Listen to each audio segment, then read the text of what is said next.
a whisper of pure terror from my 7-year-old grandson, a chilling secret hidden beneath the pristine white tablecloth of my son's second wedding. That's where the unraveling began.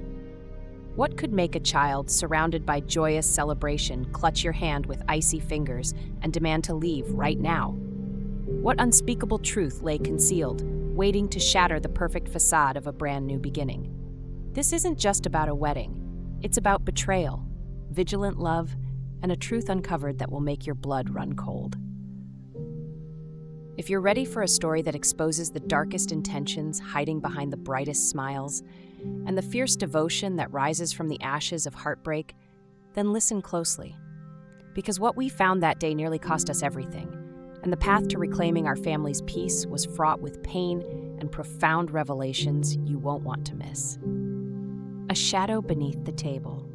The ballroom was a shimmering expanse of candlelit luxury, a scene designed for joy and new beginnings.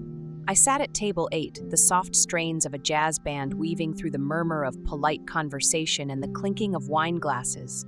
Right beside me, my precious grandson Leo, 7 years old, and the light of my life, was lost in his own world, pushing a small red toy car across the immaculate white tablecloth. His clear eyes, usually so full of childlike wonder, seemed to shield him from the adult world unfolding around us. It was Alex, my son's second wedding, and he was marrying Ava, a woman as stunning as the arrangements of pristine white roses that adorned every table. My heart ached with a complex mix of hope and an undercurrent of unease I couldn't quite name.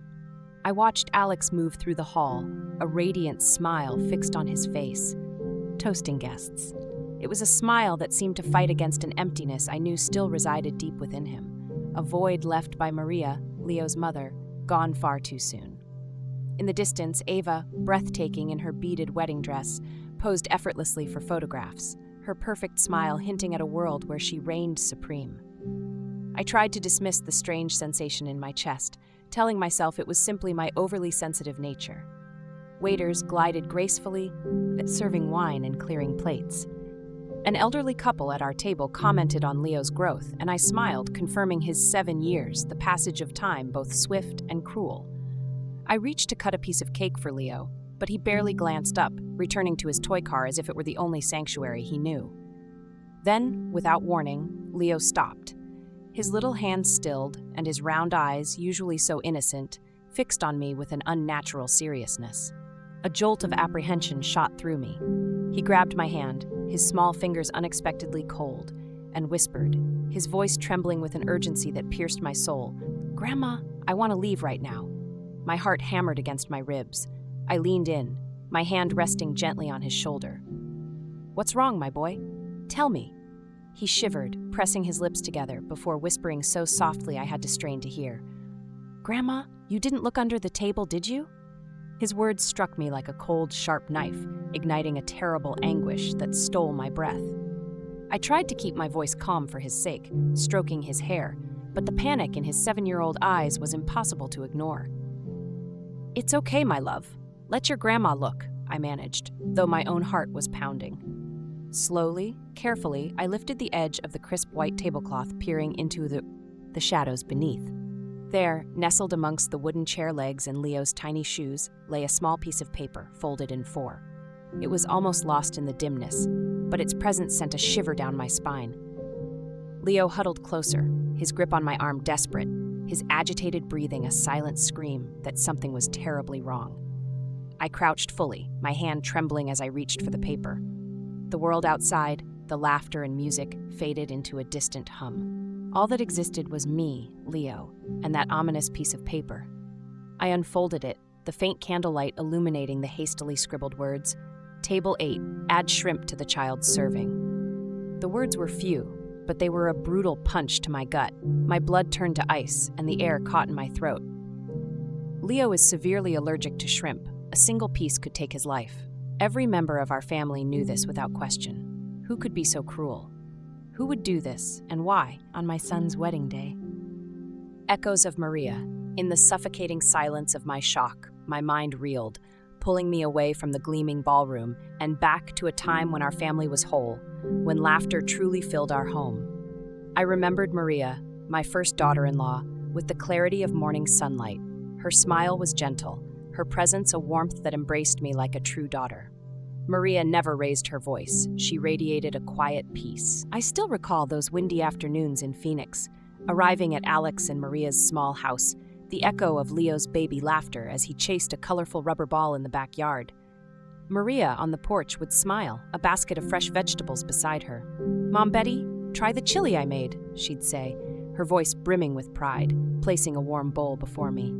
We'd sit and talk of simple things, Leo crawling at our feet, clutching his toy car. The most vivid and most painful memory was the night Leo fell terribly ill. His little body burned with a high fever, his eyes barely open, too weak even to cry. Maria held him, silent tears streaming down her face. "Mom Betty, I'm so scared," she whispered, her voice raw with terror. I sat beside her, taking turns with damp cloths on Leo's forehead, trying to soothe her. "Don't worry, honey. He's strong. He'll be okay." But worry weighed on me like a stone.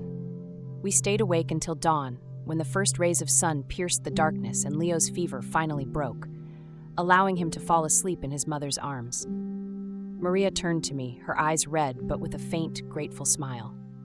"Thank you, Mom. Without you, I don't know what I would have done." I simply squeezed her hand, a silent promise to always be there for her and Leo. I believed our little family would be happy forever, an endless song. But then, one brutal afternoon, our world shattered. The phone rang, a cold official voice on the other end. "Mrs. Williams, we regret to inform you." I don't remember the rest, only the tremor in my hands as a plate slipped and shattered on the kitchen floor. Maria was gone instantly in a highway accident. I stood paralyzed, watching my world crumble. Her funeral was on a day of torrential rain, as if the heavens themselves wept. Leo, a bewildered 4-year-old, clung to me, his innocent eyes searching. "Grandma, where is my mommy?" he asked, his tiny voice tearing my heart. I held him close, choking back my own tears, whispering, "Your mommy is in a beautiful place, my love." Alex, my son, collapsed before the coffin, his shoulders shaking, his gaze empty, a part of his soul gone with Maria. After that tragedy, Alex retreated. He buried himself in work, leaving before Leo woke, returning after he was asleep. I understood he was running, trying to fill the immense void with endless days, but Leo suffered the most. He grew quiet, his eyes often filled with a profound sadness, waiting for a miracle that wouldn't come. I became his anchor, taking him to school, rocking him to sleep. "Grandma, tell me a story about my mommy," he'd plead, and I'd recount Maria singing to him, cutting his fruit into tiny pieces. Each story was an act of love, keeping Maria's memory alive in both our hearts.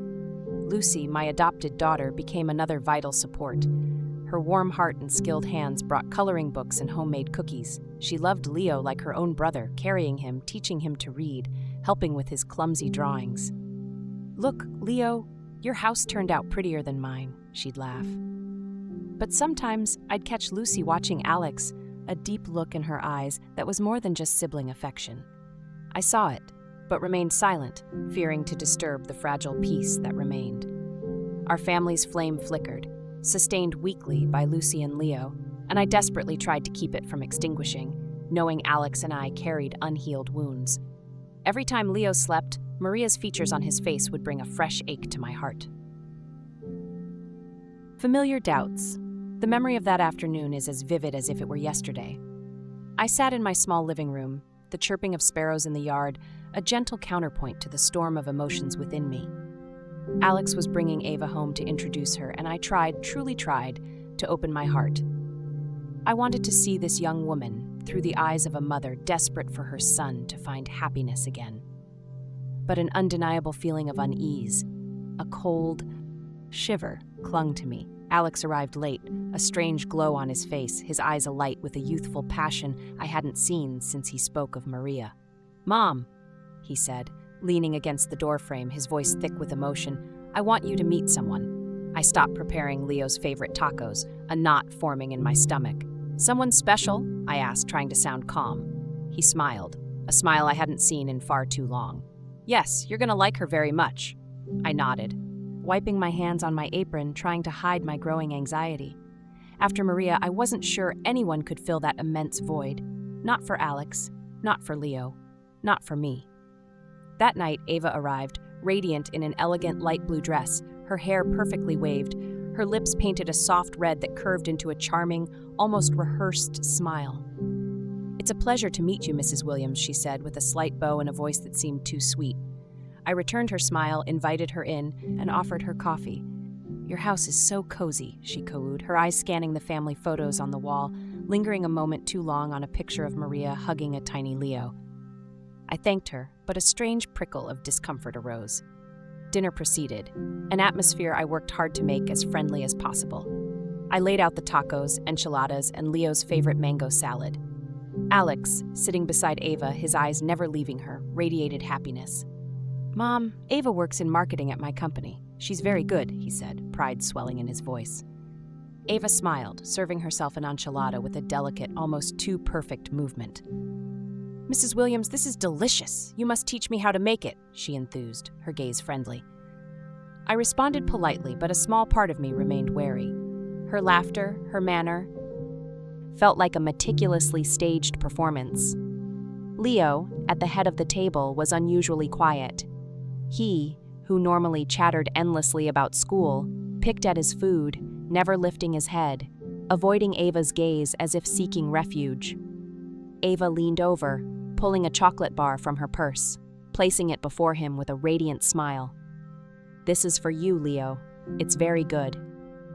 But Leo remained still, his small hands gripping his silverware, turning his face away without touching the candy. I saw a flicker of fear in his eyes, and my heart constricted. Alex frowned, about to scold him. "Leo, what's wrong? Ava is giving you candy." I quickly intervened. "It's nothing, son. He's probably tired. Leave him be." Alex sighed, turning to pour Ava more wine, eager to smooth over the awkward moment. Lucy, my adopted daughter, sat across from me, eating in silence. But I saw her gaze darken when Ava subtly took Alex's hand under the table. Lucy, always sensitive, loved Alex like a brother, but I sometimes wondered if her feelings ran deeper. Her hand paused over her glass, her fingers tightening, though she said nothing, merely lowered her head and continued eating. Her silence was heavier than any words. I yearned to ask her, to understand her sadness, but knew this wasn't the time. After dinner, Ava insisted on washing dishes, despite my protests. "Mrs. Williams, you rest," she said, overflowing with enthusiasm. I reluctantly agreed, watching her roll up her sleeves and hum a cheerful tune as she cleaned. She was impeccable, the dishes neatly stacked, the sink sparkling. For a moment I thought, perhaps she is caring. But then, returning to the living room, I saw Leo coloring, his small hands clutching a crayon.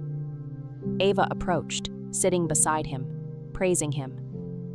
"You draw so well, Leo. What is it? Let me see." Leo immediately dropped his pencil, shrinking back with an expression of profound distrust, as if she were a threat. Ava glanced at me, forcing a quick smile to mask the awkwardness. "What a shy boy," she said in her overly sweet voice. But I saw something else flash in her eyes, something chilling. Alex, oblivious, was busy serving more wine, sharing anecdotes, and laughing loudly at Ava's jokes. The evening ended with my son completely captivated, seeing Ava off at the door, his eyes fixed on her as if no one else existed. I stood watching them leave, a strange, persistent unease settling in my heart. Something was not quite right. Unraveling truths. Days turned into weeks, and Ava gradually wove herself into the fabric of our lives. One bright California morning, the sun streaming through the living room windows as I knitted, Ava appeared, beaming. "Mrs. Williams, I want to take Leo to the park today. Is that okay?" she asked, her voice brimming with enthusiasm. I looked at Leo, playing with his wooden blocks, his face unreadable. "Of course, I'm sure he'd love it," I replied, forcing a smile, a flicker of doubt still within me. Alex was at work, and I reasoned that fresh air might do Leo good. Ava took Leo's hand, leading him toward the door, and I watched them go, a strange heaviness in my heart. When they returned, Ava was triumphant.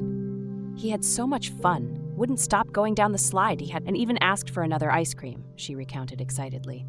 But Leo's shirt was dirty, dried stains on the blue fabric I had ironed that morning. He was silent, clutching his toy car, saying nothing of his outing. "Did you have fun, my boy?" I asked, crouching to stroke his hair. He merely nodded slightly, looking away. I wanted to ask more, but Ava interjected, "I already told you, Mrs. Williams. He loved it." I nodded, but a small piece of the puzzle of doubt clicked into place. Another time, while Alex was at work, Ava showed up unannounced. I was in the kitchen preparing chili when I heard her talking to Leo in the living room. Her voice was soft at first, but then I heard a harsh phrase.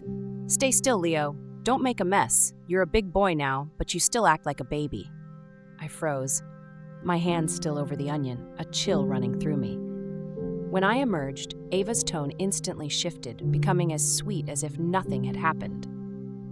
"Our Leo is so clever.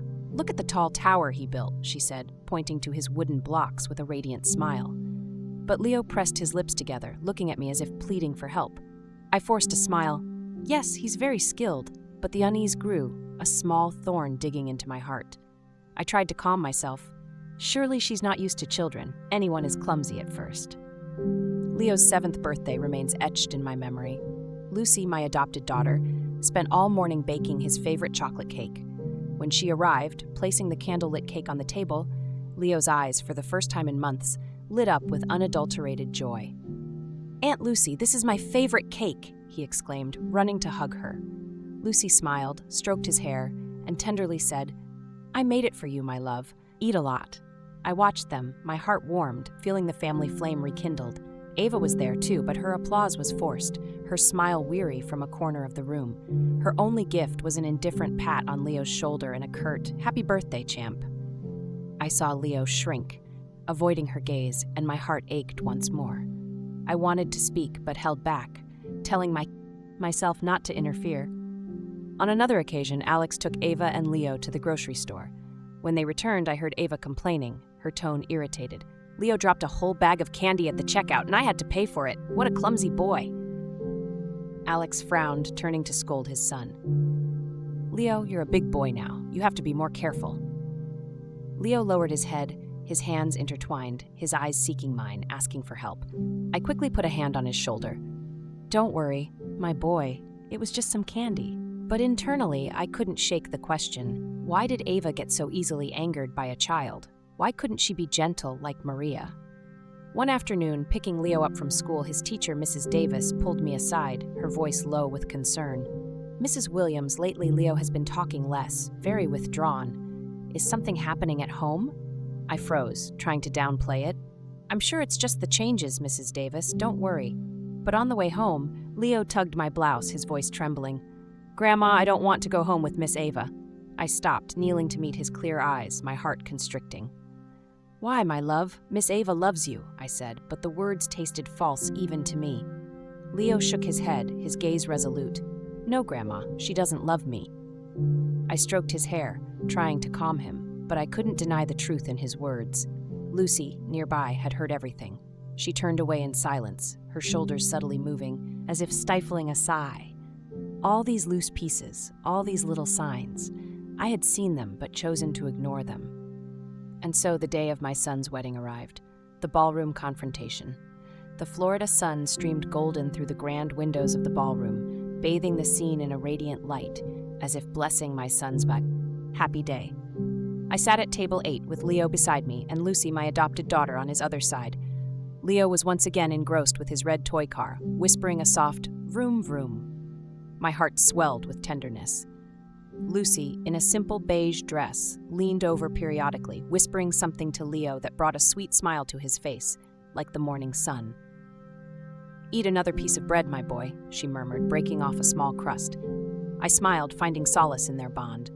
Our family had endured so much pain, yet Lucy and Leo remained the enduring fire warming my soul. Alex, my son, resplendent in a navy blue suit, moved among the tables, toasting relatives, his face overflowing with happiness. His radiant smile seemed to want to erase the dark years that followed Maria's death. I watched him, a mix of pride and sadness. I desperately wanted to believe he had found new happiness, that Ava, the dazzling bride, would truly give him a new home. But each time my gaze met Ava's, as she laughed loudly for the cameras, never letting go of her wine glass, that small thorn dug deeper into my heart. Her smile was too perfect, a meticulously crafted mask. The jazz band played on, its soft melody mingling with the lively hum of conversation. Waiters moved discreetly, serving appetizers, crispy crackers, aromatic cheese dip, and elegant plates of fresh shrimp. I noticed Leo took only a cracker, then carefully pushed the shrimp plate away. I frowned, asking him softly, "Don't you like this, my love?" He shook his head, looking away as if hiding something. I wanted to press him, but a relative interrupted, cheerfully remarking, "Leo's growing up, Betty. Look how well-behaved he is." I smiled. He's a smart little man now. But inside, my worry intensified. Leo had never refused food in such a strange way. In the distance, I saw Ava's gaze fall upon our table. Her smile seemed to tighten for a split second, barely perceptible, before she turned to toast another guest. I tried to dismiss my unease, telling myself I was overthinking. But then, everything changed. Leo, still playing with his toy car, pushed it too hard, and it rolled onto the floor. He quickly crouched to retrieve it, but then froze, his eyes wide, fixed on something under the table. I leaned over to ask what was wrong when, with trembling hands and a pale face, he pulled out a small piece of paper, folded in 4. He immediately clung to my hand, whispering urgently, "Grandma, let's go. Please, let's go now." My heart hammered. "What's wrong, my boy?" I asked, struggling for calm. But Leo's panicked eyes prevented it. Trembling, he repeated the chilling question, "You didn't look under the table, did you?" His words, like a cold knife, paralyzed me. I crouched, lifted the white tablecloth, and my eyes scanned the dark space. The little paper lay next to his chair, a harmless object transformed into a menacing threat. I picked it up, my hands trembling, feeling the world shrink to just Leo, me, and that damned paper. I unfolded it. The candlelight was enough to read the scribbled words, "Table, add shrimp to the child's serving." A few words, yet they were an electric shock through my entire body. Unconsciously, I crumpled the paper. The music, the laughter, everything around me seemed to plunge into an abyss. Ava, in her dazzling wedding dress, continued to laugh in a corner, raising her glass, oblivious. Alex was busy taking photos with colleagues, his radiant smile confirming this was the happiest day of his life. But for me, the entire ballroom was a farce, a flimsy curtain hiding the terrible truth. I clutched the paper, feeling it burn my skin. Leo, the grandson I loved more than life itself, had nearly become the victim of an evil plot right on his father's wedding day. I turned to Lucy, who sat next to Leo, her eyes filled with concern at my expression. "Take care of Leo, please," I said, my voice trembling despite my effort to stay calm. Lucy nodded, pulling Leo closer, hugging him like a protective shield. "Where are you going?" she asked, her voice low with anguish. I shook my head, unable to answer, not even knowing myself. My legs felt leaden as I walked into the hallway, but my heart pounded, urging me onward. Near the bar, a group of waiters chatted, their laughter a painful contrast to the storm raging within me. I recognized David, the young man who had served our table. He had a kind face, a friendly smile, but at that moment, only fury fueled me. I walked directly to him, thrust the crumpled paper into his face, and demanded, "Do you know who sent this?" David's face instantly paled, his carefree smile replaced by panic.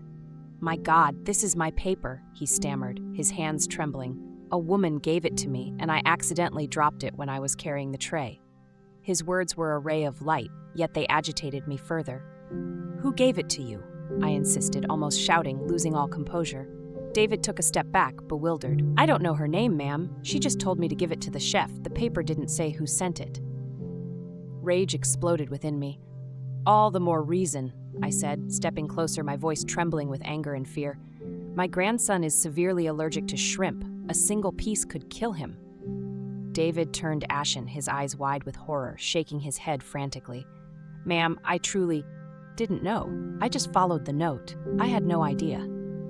His voice broke, trapped in this nightmare. The other waiters began to whisper, exchanging curious, concerned glances. I squeezed the paper, feeling it burn. I wanted to scream, to shatter everything, but I knew I couldn't let my emotions rule me. Leo was waiting. I had to protect him. From inside the ballroom, the cheerful voice of the host announced the main course. A cruel reminder that time was running out, and a deadly trap might still await Leo. I took a deep breath, fighting the tremor in my body. I couldn't stay silent. If I didn't act now, I would never forgive myself. I returned to the ballroom. the crumpled paper still clutched in my hand, irrefutable proof of a sinister plan. The candlelight still bathed the room, the jazz band played on, and guests laughed while waiters silently served the main courses, the aroma of roasted meat filling the air. But for me, it was all a macabre charade. My gaze found Leo huddled next to Lucy, his clear eyes fixed on me, full of fear, as if I were his only refuge. I took his trembling little hand. Then, as if driven by an invisible force, I stood abruptly, my voice resonating clearly and firmly above the music and conversations. "One moment, please. Before we begin to eat, I have something to clarify." The entire ballroom fell silent, as if time itself had stopped. All eyes turned to table 8, where I stood with Leo and Lucy, a spark of fierce determination in her own eyes. The clinking of glasses ceased, murmurs died, replaced only by the frantic pounding of my heart. I held up the paper.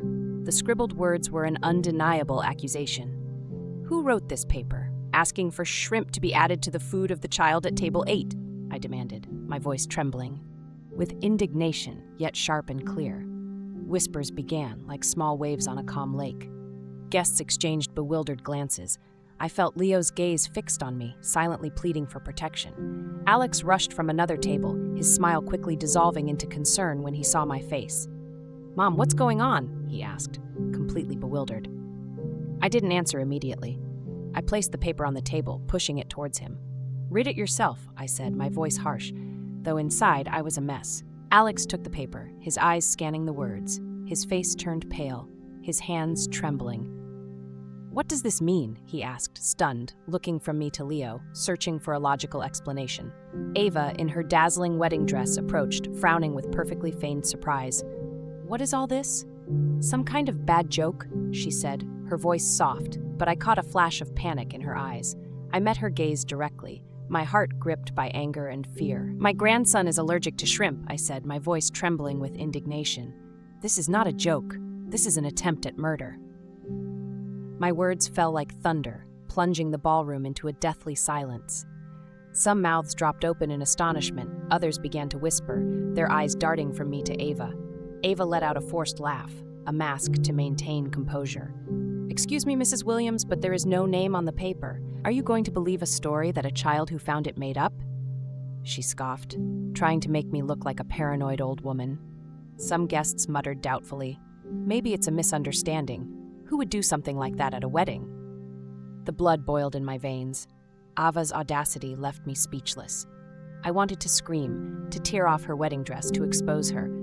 But I had to remain calm, for Leo, for my family. Suddenly, Lucy stood up, hugging Leo tightly, her eyes blazing, fixed on Ava. "That's enough, Ava." Her voice was cold, brimming with raw pain, as if she could no longer contain herself. Lucy stepped forward and slapped her, a dry, resounding sound that echoed throughout the ballroom, shattering the silence and the falsehood. Everyone froze.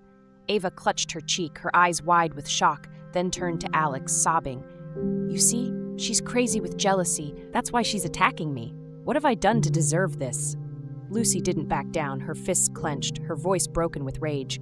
"The only wicked person here is you. You wanted to harm an innocent child at your own wedding." Her words were a knife, slicing through the heavy air. The gazes of doubt shifted to Ava, and I saw her freeze, her false smile fading. Alex stood motionless, his gaze moving between me, Lucy, and Ava, trapped between worlds. "Lucy, calm down," he said, his voice trembling, but I knew he no longer knew who to believe. The murmurs of the guests grew, a rising tide, their eyes fixed on me, on Ava, and on Leo, trembling in Lucy's arms. Ava tried to maintain her false calm, but her hands shook as she spoke. "This is slander. I'm sure someone put that paper there to ruin our wedding." Her voice was sharp, but the panic in her eyes was unmistakable. Her perfect mask was cracking. I couldn't bear her audacity anymore. The anger within me exploded, consuming all patience. I struck the table hard, making the glasses rattle. "That's enough," I shouted, my voice so cold it silenced even the jazz band. "David, come here." The young waiter approached, his face pale with fear, his eyes darting, trapped between truth and the impending storm. I showed him the paper, my voice trembling, but firm. "Confirm it. Is this the paper you received?" David nodded repeatedly, stammering. "Yes, ma'am, it is. A woman from the other table gave it to me, and I accidentally dropped it when I was carrying the tray. He lowered his head, trying to avoid my gaze. My blood boiled, but I forced myself to remain calm, knowing every eye was on us. Ava rushed to interrupt, her voice sharp, desperate. "You're mistaken. I don't know anything about that." But before she could continue, a weak voice, full of pain, pierced the air. Gloria, Ava's younger sister, burst into tears, standing from her chair. "It wasn't my sister Ava who gave me that paper," the young woman sobbed, tears streaming down her cheeks. "She asked me to give it to the waiter. I swear I didn't know what was inside." A murmur of astonishment swept through the ballroom. "My God, I can't believe it! How is that possible?" I looked at Gloria, my heart softening. Barely 18, her eyes were red and confused, trapped in this nightmare. Ava turned abruptly, yelling at her sister, her face disfigured with rage. "Shut up, Gloria! How dare you make up lies to harm your own sister?" Her voice was sharp, but her lips trembled, struggling to hide the truth. Gloria recoiled, trembling from head to foot, and said between sobs, "I'm not lying, sister. I just did what you asked." Her words were a dagger piercing Ava's facade, leaving the entire ballroom in shock. A close relative, an older man, shook his head, his voice choked. How is it possible to not even spare an innocent child? In the midst of the chaos, Lucy stepped forward, hugging Leo tightly, and said in an icy voice, "If you keep denying it, we can ask to check the security cameras in the ballroom. Everything will be cleared up in a moment." Her words were a stone thrown into a lake, creating waves of panic. Ava's face turned ashen, her lips tightened, her gaze desperately seeking an escape. But there was no escape now. She said not another word, and her silence was the clearest confession of all. Alex froze, his hand trembling on Leo's shoulder, looking in horror at the woman he had just called his wife. His voice broke, clinging to the hope it was a misunderstanding, but his gaze, moving from the paper to Leo, said it all. I saw his heart break, just as mine had when I discovered the plot. An uncle stood up, shaking his head in disgust. "It's unbelievable, such wickedness on a day of celebration." His voice trembled with indignation. After Lucy's challenge about the security cameras, a deadly silence enveloped the ballroom. Ava, the woman I once tried to accept into my family, stood there pale-faced, lips pressed, searching for a last excuse. But the truth was exposed. She had nowhere left to run. Alex, my son, walked slowly towards her, his face tense, his eyes red. "Ava, tell me the truth. Is it true?" he asked, his voice trembling, begging for a glimmer of hope that it was all a mistake. But deep down, he knew the painful truth. Ava took a step back, attempting a twisted smile, but her eyes betrayed her panic. "You don't believe me?" she said, her voice broken, clinging to the last shred of Alex's trust. "It's all their plan? I didn't do anything." But her words sounded weak, a dying whisper before a storm. I looked at her, my heart heavy with indignation and pain. This woman, who I thought would bring my son happiness, now stood before me like a stranger, a danger I hadn't foreseen. Lucy placed a hand on Alex's shoulder, her voice strained. Leo almost died because of this woman. Her words were sharp as a knife. Ava shrieked desperately, "Shut up! You're just a jealous intruder!" But Lucy didn't flinch. Trembling with rage, she stood firm, a shield for Leo. "How dare you call me jealous?" Lucy retorted, her voice icy. "Look this child in the eyes and tell me you didn't try to hurt him." Leo clung to me, his small hands squeezing mine as if fearing to be dragged into that nightmare. Guests began to stand, the festive atmosphere utterly shattered. A relative, Mr. Johnson, slammed his hand on the table. "This is a disgrace. We can't let this go." Murmurs of support grew, a tide drowning Ava in waves of contempt. Alex, trapped between truth and a love now shattered, cried out, his voice broken with pain and indignation. "Leo is my son. You tried to kill my son at our own wedding." His words were a direct stab to Ava's heart, and I saw her burst into tears. But those tears, I knew, were not of repentance, but of being discovered. I placed the crumpled paper on the table and declared in a firm voice, "Anyone who tries to harm my grandson will never have the right to set foot in this family." My words resonated, clear and unyielding, like a final sentence. Ava looked up, her eyes blazing, but I saw defeat in her gaze.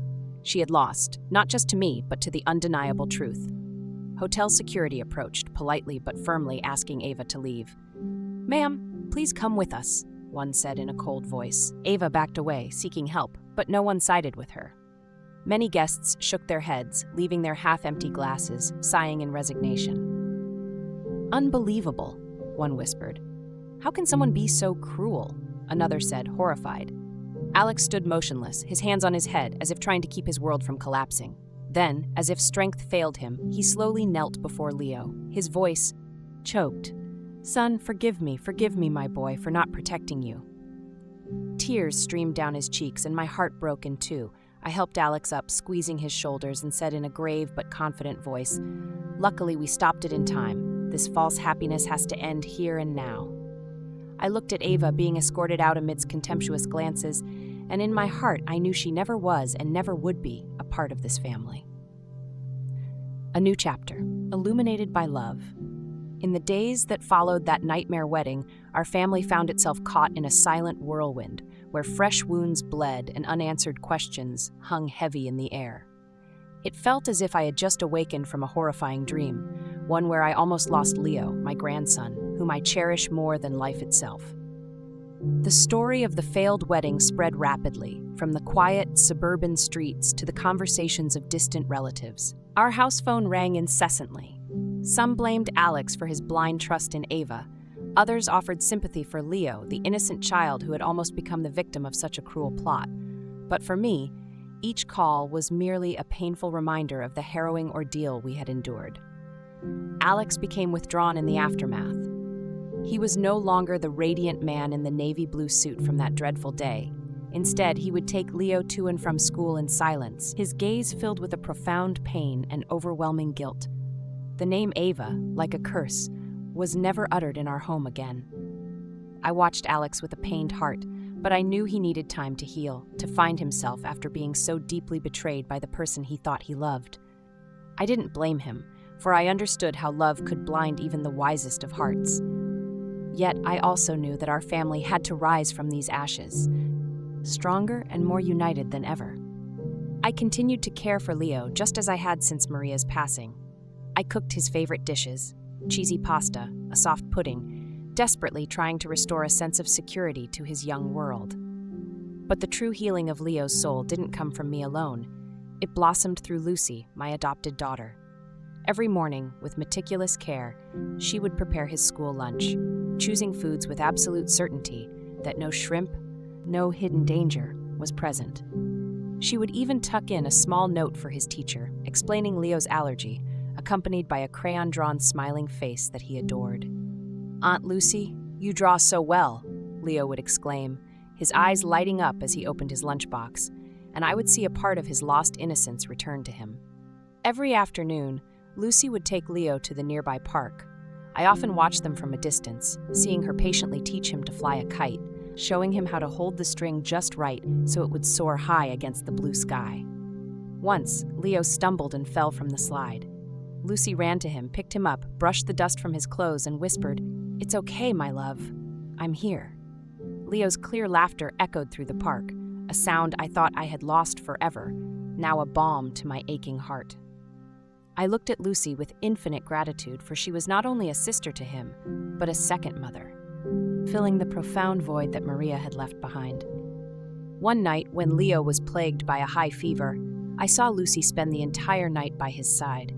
She sat on a chair next to his bed, gently placing damp cloths on his forehead, quietly telling him the story of a brave sparrow that flew through a mighty storm. I stood at the doorway watching in silence and noticed Alex's gaze linger on Lucy for a long time. It was a complex look, filled with gratitude, remorse, and a burgeoning realization, as if he was finally seeing something he had ignored for far too long. I didn't say a word, simply retreated in silence, giving them their space. But in my heart, a new hope began to flicker, a belief that perhaps there was a brilliant light at the end of our family's long, dark tunnel. One evening, during one of our rare, quiet dinners where we all sat together around the table, enjoying the warm pasta I had prepared, Leo suddenly looked up, his clear eyes fixed on Lucy. "I want Aunt Lucy to be my mommy," he said, his voice soft but unmistakably clear, as if it were a truth he had pondered and held close for a very long time. Everyone at the table fell silent. Lucy blushed, lowering her head, gripping her spoon tightly, trying to conceal her embarrassment. Alex froze, his eyes glistening with unshed tears, as if Leo's simple words had touched the deepest, most tender chord in his heart. I smiled, then gently placed my hand on Alex's shoulder and said in a warm, knowing voice, "True happiness, son, doesn't come from a dazzling wedding dress or a perfect facade, but from a sincere heart that knows how to love truly and deeply." Alex looked at me, then at Lucy, and I saw a small, hopeful spark shine in his eyes, a promise of a future I had begun to dream of. Time continued its gentle march, and Ava disappeared completely from our lives, like a toxic wind that had finally passed. Leo transformed back into the happy, spirited boy he once was, always by Lucy's side, his red toy car and the special drawing she made for him never far from his grasp. I watched him running and playing in the yard, feeling an immense relief, but also a poignant pang of pain, remembering everything he had endured. Then, one day, Alex took Lucy's hand. He stood before me in the living room, his voice trembling with emotion but firm with conviction. "Mom," he began, "I know I made a mistake. I was blind. I put Leo in danger. But this time, I don't want to let go of the person who has truly been by our family's side, who has held us together when we were falling apart." Lucy lowered her head, her cheeks flushed, but a radiant smile graced her lips. Tears silently rolled down my own cheeks as I nodded. "Son," I whispered, my voice choked with emotion, "the only thing I want is for you and Leo to be truly happy." That night, after Leo had finally fallen asleep, I sat by the window, watching the silver moon cast its gentle light over the quiet street. Its soft glow was a powerful reminder that even though our family had traversed through the darkest of days, light always finds a way to break through. I whispered to myself, family isn't always made of blood ties. Sometimes it's chosen, with boundless love and unwavering courage. After that grim wedding, a new chapter, truly full of light, had begun for my family. I looked towards the yard where the kite Lucy and Leo had flown the day before still lay, ready for another ascent. And I knew with absolute certainty that although the old wounds might never fully heal, we would continue on together with love and strength as our steadfast support. The true meaning of family.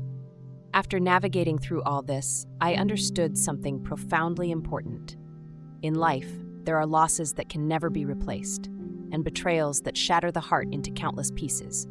Yet, sincere love will always, always be the guiding light that illuminates our way through the darkest hours.